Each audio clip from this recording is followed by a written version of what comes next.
أعوذ بالله من الشيطان الرجيم. بسم الله الرحمن الرحيم. الحمد لله الذي هدانا لهذا وما كنا لنهتدي لولا أن هدانا الله والصلاة والسلام على خير خلقه محمد وآله وصحبه أجمعين. أما بعد السلام عليكم ورحمة الله وبركاته. Muhtaram cemaatimiz, mavzuyimiz odamlarga foydamiz tegishlik, muhtoj, hojatmand, beva, kasalvand, ojiz odamlarga yordam berishlik haqida ketadi. Undan tashqari yana shu berayotganimizga mavzu narx-navoni haddan ziyoda oshishi, odamlarning qiynalishi, shunga oid bo'lgan gaplarni gapiramiz Xudo xolasa. Buning uchun payg'ambarimiz sallallohu alayhi vasallamning muvorih hadislaridan foydalanamiz albatta har safargidek. Jabir roziyallohu anhu rivoyat qilayotgan uzun bir hadis. Shu hadisda ko'p narsalar bizni ichiga oladi. Shundan lekin biz mavzuyimizni kengaytirishga harakat qilamiz, Xudo nasib qilsa. Qala Rasululloh sallallohu alayhi vasallam.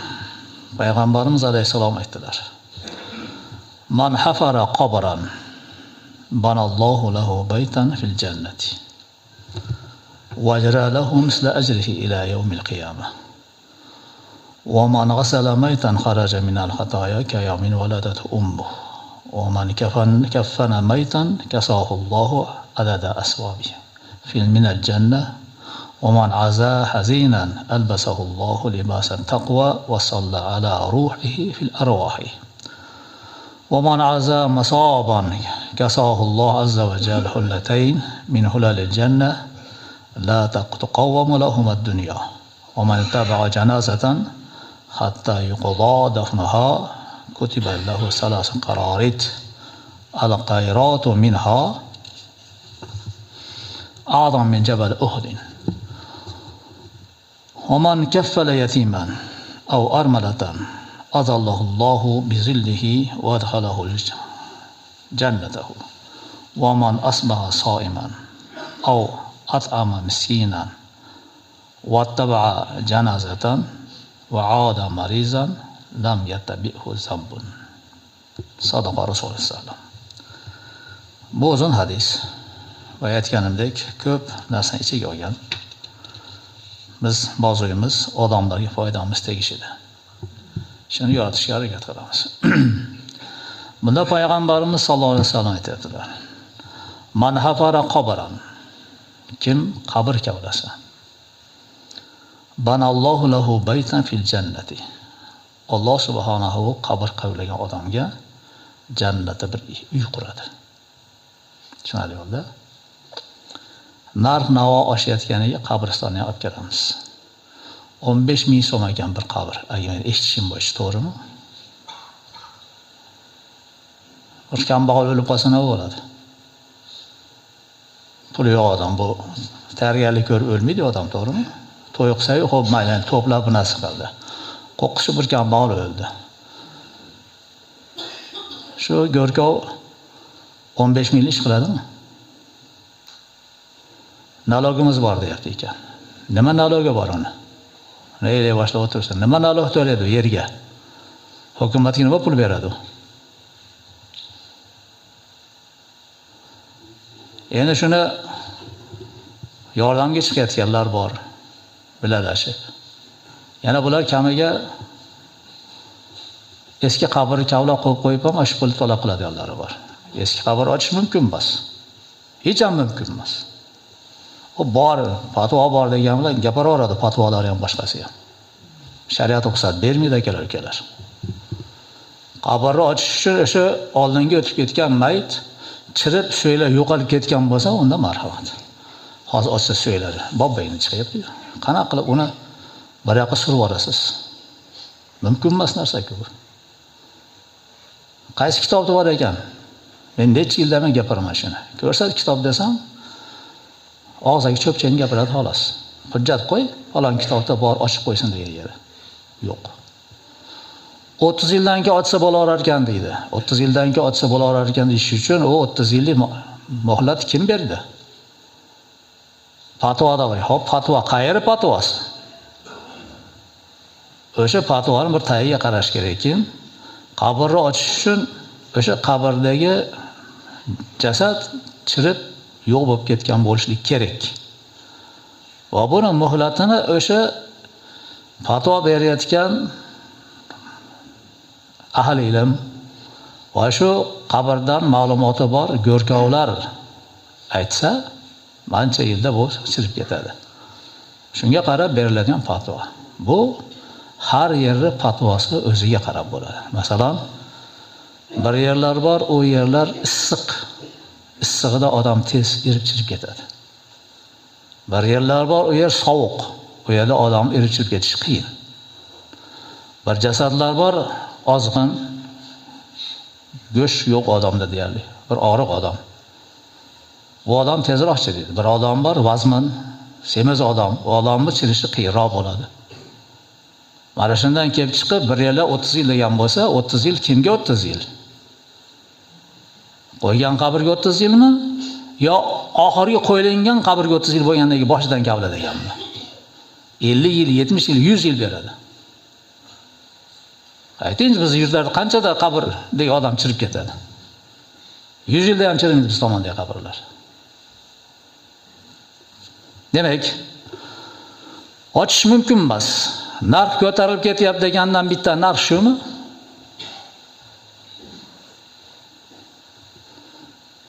Kavlagan mehnati bor. Inkor qilmaymiz. Lekin insof qil deymiz. Xuddi shunga o'xshagan, u yetimga janoza o'qib domla ham palon pul oldi, olmasa ham bo'laveradi deydi. Ha, bo'pti, domla olmasin. Ertaga ehsonga esa kirib yeyapsan-ku seni.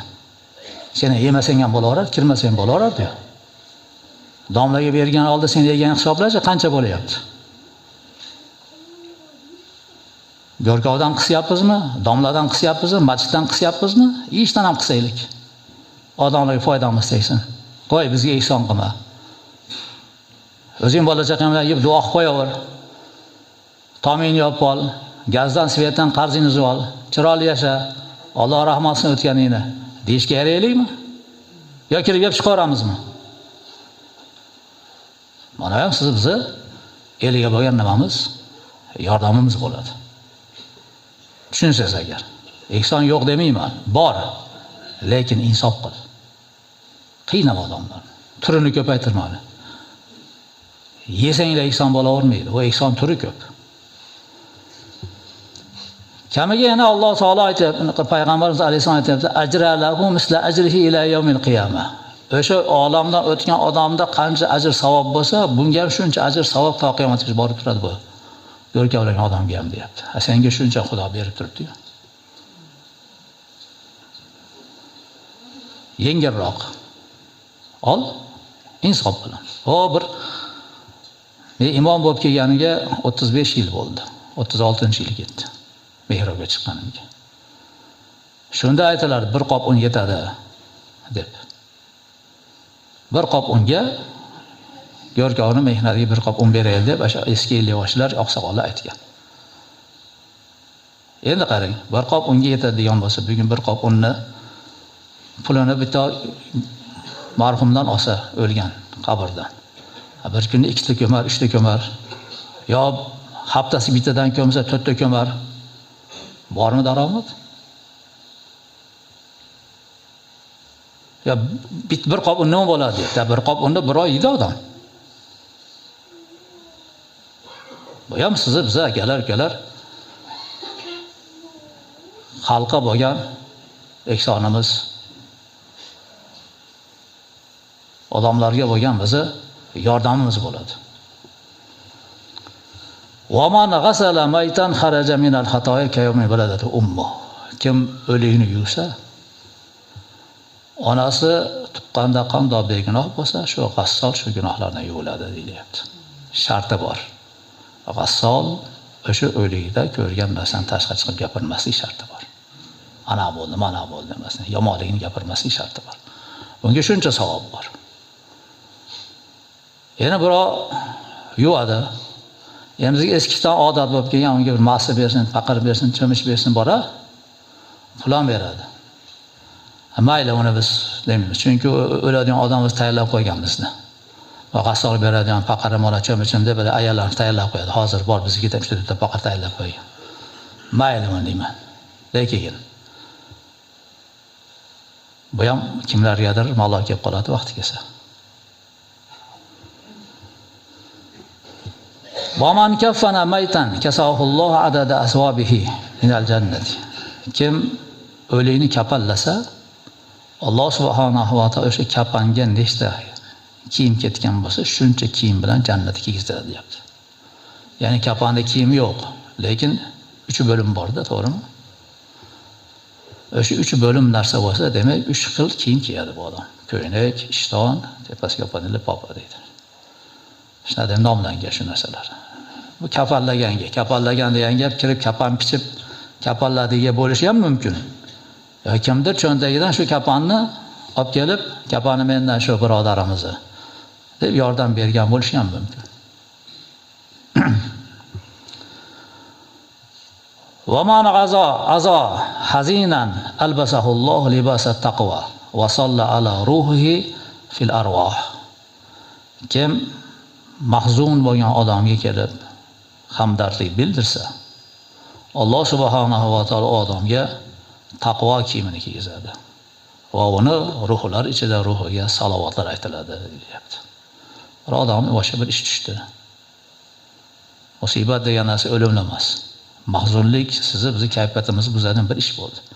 Masalan, o'tirib bir oshnangiz bilan gaplashib o'tirdingiz. Poyma-poy gapirib, tabiatingiz xarob qildi. Mahzun bo'ldingiz, xafa bo'ldingiz. Shunday, birodar. Ba'la sabab bo'lib. Gapirdi, qo'ydi. Har bir gapga e'tibor beraversangiz, unda bo'lmaydi-da. O'zi bori shuda, bu odam nima qilasiz endi xafa bo'lib deb qo'ysangiz, shu odam ko'ngli ko'tariladi. Xafa bo'lma dedi. Shu gapga chidab o'tiribsizmi? Men bo'lgan u derdim, bu derdim gijiglasangiz nima bo'ladi? Ish ko'payadi. Shuning uchun bu odamni ko'nglini ko'tarib qo'yish ham sizni bizga Xudo taolo tomonidan taqvo kiyimini kiygizar ekan qiyomat kuni. Va man aza musaban kasahu Alloh azza va jalla hullatayn min hulal jannati la tuqawamu lahum ad-dunya. Kim musibat tortgan odamga borib ta'ziz xor qilsa, endi bu bizga o'lim bo'laylik. Bori shu pato o'qib kelsak, misol. Alloh rahmatsin deb bir oyat tilovat qilib, chiroyli qilib, qoidani buzmasdan, shuni savobi shu olamda o'tgan marhumga tegsin, jamiu musulmonga tegsin deb ta'ziz xor qilib kelsak, Alloh subhanahu va taolo jannat kiyimlarini 2 ta kiyim kiygizar ekan. Bu 2 kiyimni narxini dunyoda pichib bo'lmaydigan narx. Dunyoni bir tomonga qo'yib shu kiyimni qo'ysa, bir tomonga dunyo o'ri narxiga to'g'ri kelmaydigan kiyim beradi Alloh taolo deyapti. Nima qildik? Borib ta'ziz xor qildik. Ta'ziz xor qilish uchun eshigiga borish shart emas akalar. Ko'chada ham ta'ziz xor qilib qo'ysangiz bo'ladi. Telefon orqali ham xor qilib qo'ysangiz bo'ladi. Gurra bo'lib masjid bo'lib shahar yursin degan yeri ham yo'q. Eshitish shu narsani. Telefon qiling birodar. Dadaz o'tibdi, onangiz o'tibdi. Men yeta olmadim. Telefonda bo'lsa ham hamdardlik bildiraman. Alloh rahmati olsin desangiz kifoya qiladi. Iloji bo'lsa borishga to'g'ri kelsa, imkoningiz bo'lsa boring. Va man taba'a janazatan hatta yuqza dafnuha kutibat lahu salasatu qararit al-qiratu minha azam min jabal Uhud.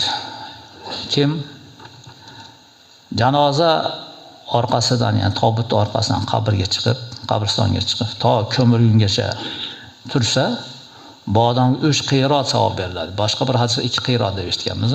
Bir qirot Uhud tog'idan katta deyaptilar payg'ambarimiz alayhisalom. Oman kafala yatiman aw armalatan adallahu bi zillihi va adalahul jannatahu. Kim bir yetimni yoki bir bevaga o'zini kafolatiga olsa, shunga qarasa, yetishmayotgan narsalarga yordam cho'zib turadi, yordam qo'lini cho'zib tursa, Alloh subhanahu va taolo o'z soyasidan qiyomatga soya beradi. Va u kimsani jannatga kirgizadi, debdilar payg'ambarimiz alayhisalom. Demak, yetimlarga ham e'tibor berish kerak. Bevalarga e'tibor berish kerak. Tirik yetim ko'p bugun. Er xotin ajrashgan, nomard er qaramaydi. U xotin bolani yetalab, hali u masjidga borib tilamchilik qilyapti. Shunga o'xshagan beva xotinlar ko'p, erdan ajragan. Ular ham tilamchilikka o'tib oldi. Ish qilsa bo'ladigan joyda. Ish yo'q deydi. Yo, ishi bor. Qilgisi yo'q bular. Ishdan ko'pi yo'q dunyoda. Faqat shu ishni qilishlikka biz yo g'ururimiz qo'ymaydi, yo dangasamiz. Tirishning aybi bormi akalar, aytinglarchi. Ayting. Bu eski gap. Birovni qiziga sovchi bo'lib borganmiz biz. Birovni o'rtasiga tushib. Shundan keyin shu yigitni hunaridan, tirishlikdan gapirilib, o'sha qizi dadasi so'radiki, nima ish qiladi ki bola? Bo'lajak ki bola dedi. Ha, endi desak, yo bir ish qiladimi dedi. Ha, qiladi dedik. Desak, sizlar meni to'g'ri tushuninglar, ukalar dedi. Bola chaqa boqish uchun qilinayotgan tirikchilikning aybi yo'q. Bozorda aravakash bo'lsa ham beraman. Faqat ishlasa bo'ldi dedi. Shu uyim, joyim deb mehnat qilsa bo'ldi, aravakash bo'lsa ham beraman. Hijolat bo'lmay gapiringlar dedi. Tushundingizmi? Biznikilar nima qiladi? Qorovul ekan, bermayman qorovulga deydi. Anekdotim bor, men aytadigan. Sovchi kelsa, qistomon nima ish qiladi debdi. Qorovul desa, qorovulga bermayman qizim debdi. Undan keyin kuyovni ammasi ham yo'q, qorovulimiz ahram debdi. Ahram bo'lsa mayli debdi. Obro'da endi. Chayqochiga bermayman, kommersant bo'lsa beraman-da shuda. Chayqoch bilan kommersant nima farqi bor? Ahram bilan qorovul nima farqi bor? Ikkalasi ham bir yerda qoriladi, to'g'rimi? O'zi bir narsa farqi bormaydi. Undan keyin kasb hunarda nima bo'lsa ham qilar ekan-ku. Uyim joyim deb harakat qilar ekan-ku. Tekin qurmas ekan-ku. Jirni qaynatib istamas ekan-ku.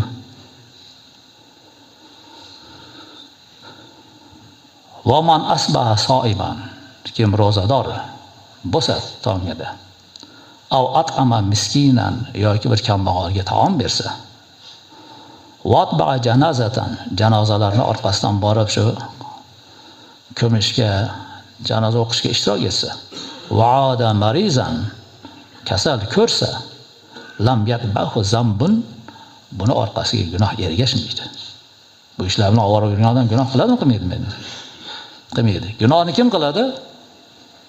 Diniy ish bilan mashg'ul bo'lmagan bekarchi gunoh ko'chalarini istab yuradi. Mana endi shu hadis sizdan bizdan nimani talab qilyapti?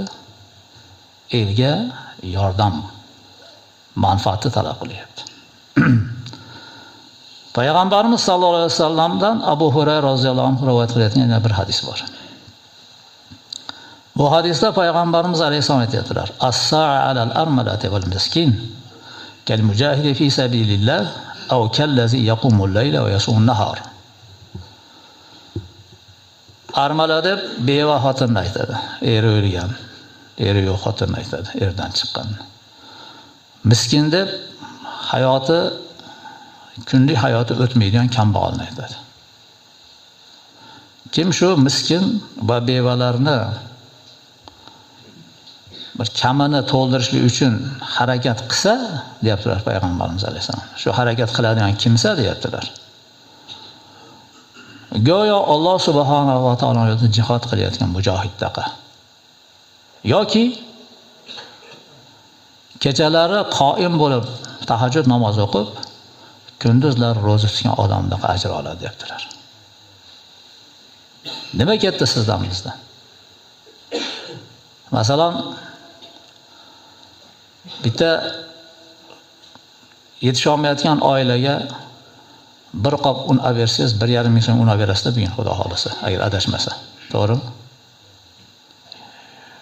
Yo, men uni olmay qo'yganimga arzon aytib yordimmi? Ha? Sizlar yeydigan 2 ming so'mda. Tanlab yeydiganlarni 2 ming so'm, el yeydigan 1000 so'm, 1,5 ming so'm, 1200 so'm. To'g'rimi? O'zimiz ham bo'lib ketdik-da, tanlaydigan bo'lib ketdik. Ha, boring 2 ming so'm bo'lsa.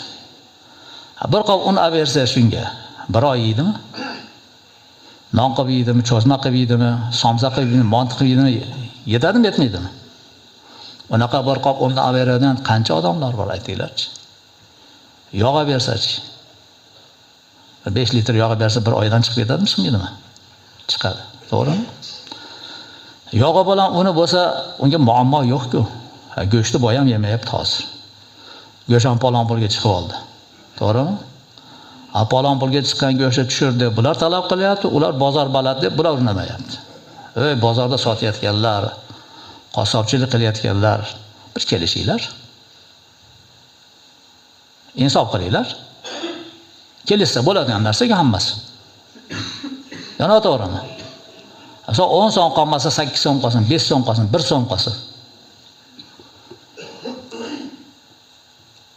Agar adashmasam,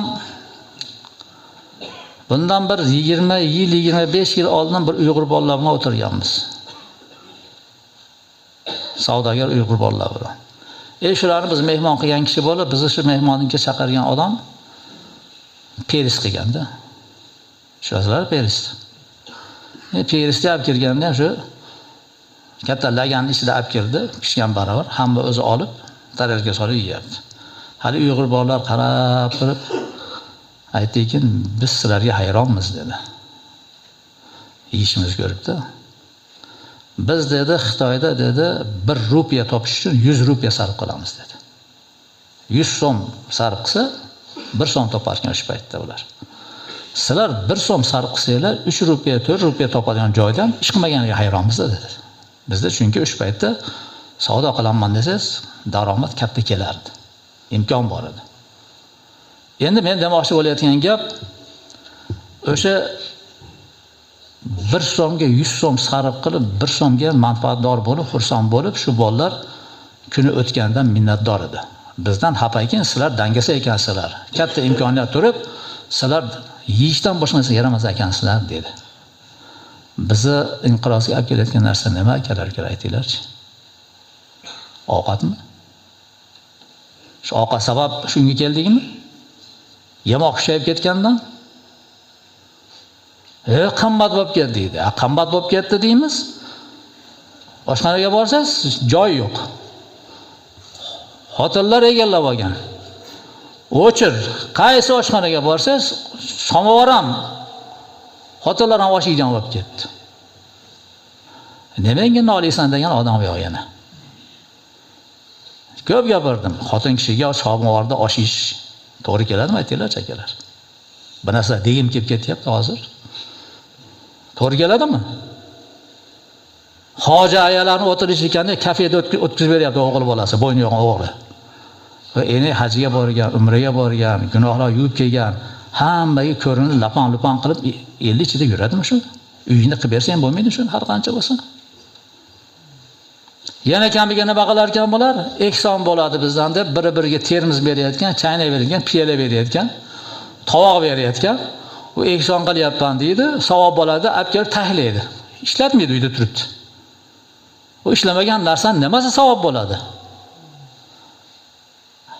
Ha, bitta hojayamiz yoki bitta shunaqangi bir to'qigan termiz bersa, nargisi chaynak bersa, bu uribga kirib ketgandan keyin shu 50-60 ta chaynak termiz aylanaveradimi bekatdan-bekar? Kim qiynaladi? Er qiynaladi. Shu o'g'il qiynaladi. Tafovut bor, o'g'liga aytadi. Seni bolam deb tuqqanman. Umid bilan boqqanman. 10 ta chaynak olib bera olmaysanmi? Meni obro'yimni o'ldirasanmi deb hali hiqillaydi odam. Gangirosh eri. Obro'paras. Shu 10 ta birovga bergan termizning ishlamaydigan termiz o'rniga bir yetimga ber demaysanmi? Madrasaga ber, o'qiyotgan talabalarga savob bo'ladi demaysanmi shuni o'rniga? Yo bunga obro' kerak. Tek qo'ysang nimalar qilmoqchi ekan bu xotinlar? Yana nimalarni bir-biriga ehson qilmoqchi ekan bular? Bularni shunaqaligidan hatto taklifnomaga ham palonchi joyda to'y bo'lyapti, xotinlar soat 11 da dasturxonsiz kelsin deb yozishga o'tdi. Shu darajaga keldiki, bu erkaklar ularni dasturxonni to'ldirib jo'natishdan charchadi.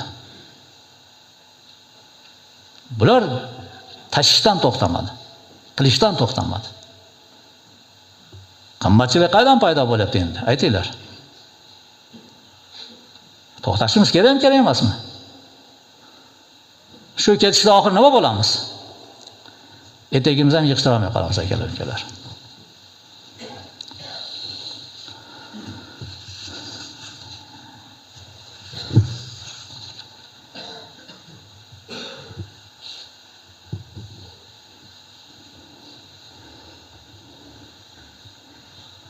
Sahal dan Ibn Abi Hozim rivoyat qilar ekan. Bu hadisni payg'ambarimiz alayhisolamga marfu hadis deb. Shunda payg'ambarimiz alayhisolatu vasallam aytarkanlar. Indallohi xazainul xayri va sharri va mafatihuha. Ar-rijalu fatuba liman ja'alahu Allahu miftahan lil khayri va mighlaqan lish-sharri wa waylun liman ja'alahu miftahan lish-sharri va mighlaqan lil khayr. Alloh subhanahu va taoloni dedilar payg'ambarimiz alayhisalom, yaxshilik va yomonlik xazinalari bor. O'sha yaxshilik va yomonlik xazinalarining kalitlari bor. O kalitlar odamlar. Kimni Alloh subhanahu va taolo yaxshilik kaliti qilib, yomonlikni qulpi qilgan bo'lsa, tavba. Ko'p yaxshiliklar, ajrlar bo'lsin bu odamga. Kimni Alloh subhanahu va taolo yaxshilik qulpi qilib, yomonliklar kaliti qilgan bo'lsa, holiga voy bo'lsin dedilar payg'ambar sollallohu alayhi vasallam. Tali bo'ldimi? Demak, sizdan bizdan yaxshilik eshiklari ochilish kerak. Yomonlik ishlarni bekitishimiz kerak. Shunda payg'ambarimiz alayhisalom tavba degan duolari ajr hasanat bo'lsin, oxirat obod bo'lsin degan ma'nodagi duolar bizga. Buzuq odamlarga padaringga la'nat. Endi buni o'ylab topdim buni. O'ylab topmay, endi buni modaga kirgizdimmi? Endi shu qoladi. Qachongacha bular mana shunaqa qilaveradi deydigan eshiklarni ochargan odamlarga vayl bo'lsin deyapti. Chunki odamlarga qiyinchilik olib kelyapmiz. Bu hamma tomonlama akalar. Kiyimni modasini olib kirayotganlar ham shunga kiradi. Uy solishning modasi, o ichidagi addelka, saddelka, svarka, nima ish bo'layotgan bo'lsa, yangi moda chiqarayotganlar kimni qiynayapti? Illimi? Oddiy bir misol. Bitta lampochka qo'yib qo'ysa bo'ladigan joyga aylantirib mana bunaqa sapet qo'ygan. Uni har bir tochkasi palon puldan, metri palon puldan sim ketadi. Kamiga hammasini haliga nima deydi? Avtomat qo'ygan. Hozir moda deydi. Shu avtomatizm keldi bitta lampochka bilan. Davlat ham ekonom qildi, o'chir deyapti. Bitta lampochka qo'yadigan, bitta patron bilan bo'ladigan ishda bu odamlar nima qildi? Moda qilib. Elektrik bitta moda topsa, svarshi bitta moda topsa, adresh bitta moda topsa, eshik romchi bitta moda topsa, pardachi yana bitta moda topsa, gilamchi bitta moda olib kelsa, nima bo'lamiz akalar? Aytinglarchi, modasi qursin bu kasofatlar. Kun o'tmay qoladimi shunsiz? Sizga kirgan odam to'shagingizni qarab, rangi qanaqa ekan, gilamingiz qanaqa ekan, pardangiz qanaqa ekan, romingiz qanaqa ekan deydimi? Bekardan bekar kerak emas narsaga pul sarf qilayotgan odamlarning umrlari behuda o'tdimi, o'tmadimi? Kuch-quvvat behuda ketdimi, ketmadimi? Men gunohini aytmayapman buni. Snos qilsa nima jizillaysan endi? Xola-xola snosga to'g'ri kelishing kerak. Xola-xola snosga to'g'ri kelishing kerak. Dunyo o'zi bugungi endi qiyomatda snos bo'ladi, taktik bilan. Snos bo'ladi olamni nimasini obod qilmoqchisan? Nima qilasan bunga beriladi? Go'ringni obod qilmaysanmi? Go'ringga qo'yishi chiroyli eshik romingni. Go'ringga to'sha o'sha gilamlaringni. Qil savob amalingni ko'ringga. O'qilish nima kerak ekan? Elga yaxshilik qilishing kerak, savob bo'lsin deb. Foydang tegsin xalqqa. Kimga xalqqa foydasi tegadi? Kerak bo'lsa o'zini foydasi tegmaydigan odamlar bor. O'ziga ham foydasi tegmaydi uni. Shunaqa loqatsizligidan, hech narsaga yaramasligidan o'ziga ham foyda chiqara olmaydigan odamlar bor. Eskikin umr degiz keladi. Oxiri hadisni o'qiyman. Ko'pida hadislar. Bu hadis Ibn Umar roziyallohu anhudan rivoyat qilinib, payg'ambarimiz sollallohu alayhi vasallam aytadilar.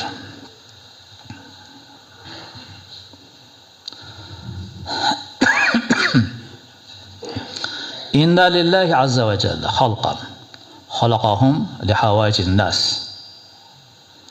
yafza'u ilayhim an-nas fi hawajihim ulaika al-aminun naqadan min azabillah. Albatta dedilar payg'ambarimiz alayhisalom, Alloh taoloni bir maxluqlar yaratgan xalqi bor. Bu xalqni Alloh subhanahu va taolo odamlarning hojatlari uchun yaratgan.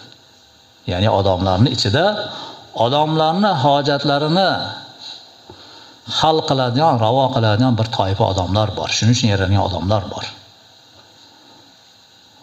Odamlar yafza'u ilayhim nasu fi hawaijihim. Odamlar o'zlarining hojatlari kelib shu odamlarga aytadi. Shu odamlar shu hojatlarni nima qilib beradi? Hal qilib beradi.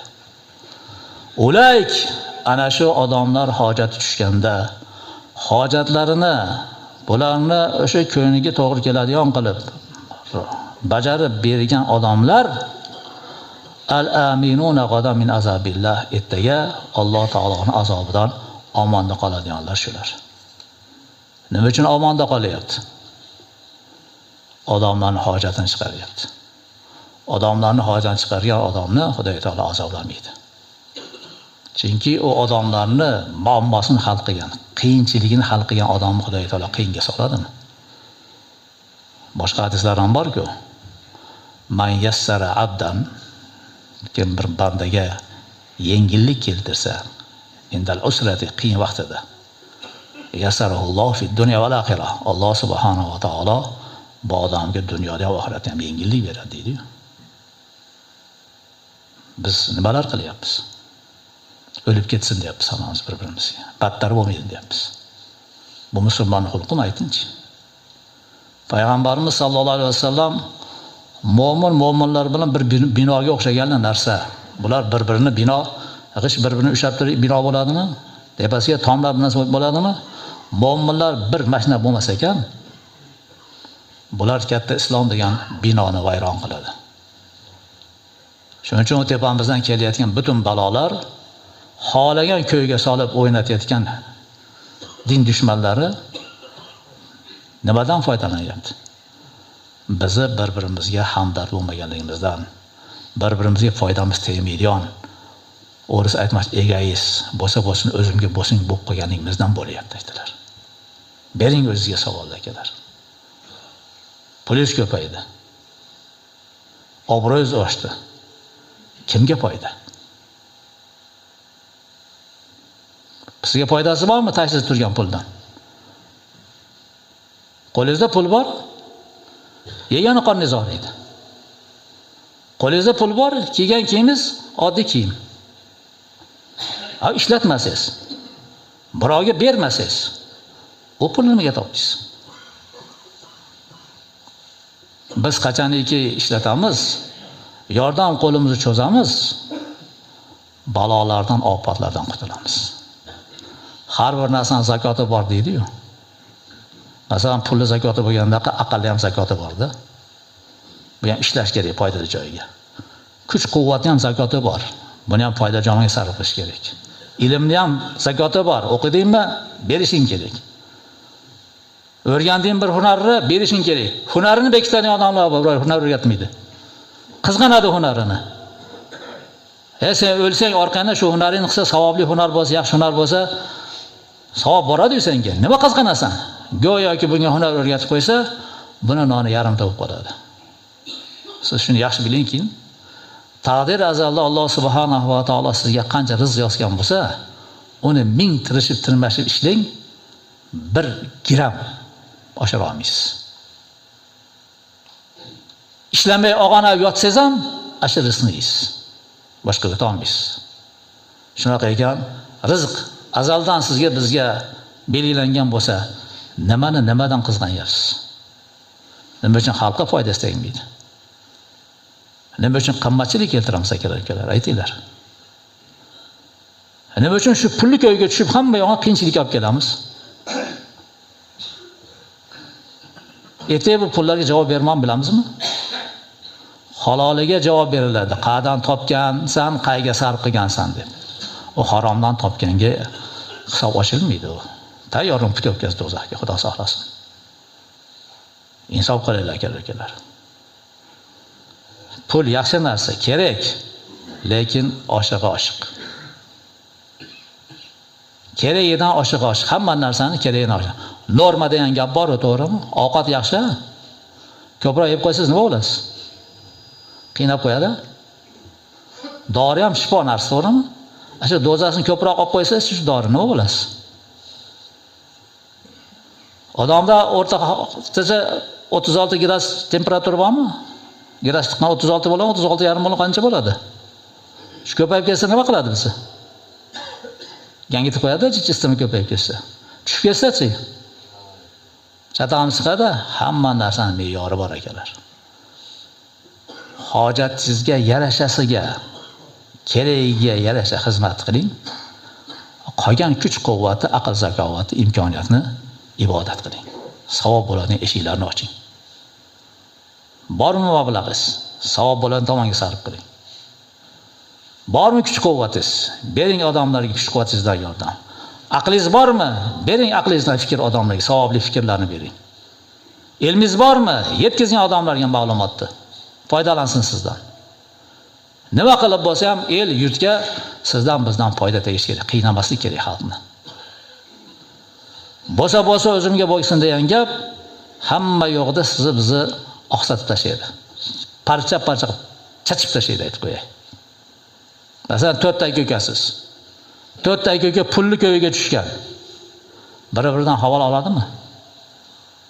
Bir-biriga yordam beradimi? Bir qorindan tushgan. Sizlar rahim qiladimi shular? Hamma bekarchi. Bekarchilikdan borib bir kasal ko'rishga vaqti yo'q. Bekarchilikdan borib bir odamga hormaylar deyishga vaqti yo'q. Uyga o'tib ketgan shuncha bor, birov borib harom olib qo'ygan yo'q. Kuygan bas kuyibsizlar. Haromdan topmaganda kuyadi. Kuymasada haromdan topgach kuyib ketdilar, yarlik osiladi. Avariya bo'lsa, battar bo'lsa, jinni o'qidi, menga bosib bo'lib yurayotdi. Xo'p, yaxshi bo'pti deydi. Xudo saqlasin, bekar bo'pti. Bir xardamdan bilib qo'yaylik. Tinchlikmikin, nima bo'ldi ekan? Bizdan yordam kerak emasmi ekan? Hech yo'q, bir bor duo qilib qo'yaylik. Yo'q, u narsa yo'q. Hech kimimiz qilmaymiz. Palonchini ko'rinmayapti, bir oydamiz. Kim biladi, o'lib ketdim, kim biladi deysiz. Kechagina biron so'rashdi, o'ldi dedim. Yo'q edi, o'ldi, patosiga boradi. Hazırlashyapman, o'lmagan, tirik odam. Yo'q odamda. Biz qayerda edik? Sizlar armiyada edilar, hazırlashdi. Lekin o'zi etik juma kelsa, o'lganini aytasizlarga desam, "Yamin deding" deydi. Ko'rasan, bir odam o'ldi desam ishonyapti-da. Shunchalar beparvo odamlar. Bo'lmasam peshinasi yurgan odam shu. Bir oy bo'ldi kelmayotgan ish odam. So'radik, dam oldi dedi o'g'li. Xudoga shukr dedik. O'ldiga chiqarib qo'yadim, ishonyapti odamlar. Ko'rdingizmi? O'limdan ham bexabarmiz biz. Xudo hammamizga insof bersin. Xulosa nima ekan, akalar? Haddan oshmasdan, pulli ko'yga tushmasdan, el yurtga qiyinchilik, qimmatchilik keltirmasdan chiroyli yashash kerak. Hamma o'z bilgancha xalqqa yordam qilsin. O'z bilgancha el yurtim desin. Shunda biz obod bo'lamiz akalar.